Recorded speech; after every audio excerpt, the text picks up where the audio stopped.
नमस्कार दोस्तों, मैं हूं राकेश और आप देख रहे हैं रेलमेड।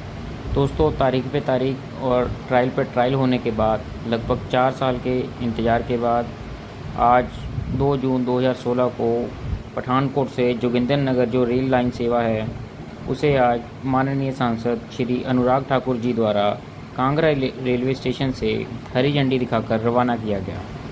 दोस्तों, ये जो रूट है वो पंजाब को हिमाचल से जोड़ता है और ये नैरो गेज लाइन जो बहुत ही खूबसूरत दिखने वाली, ये देख सकते हैं। ये 2 जो ट्रेनें हैं वो यहाँ से रवाना होंगी और 2 ही वापसी होगी।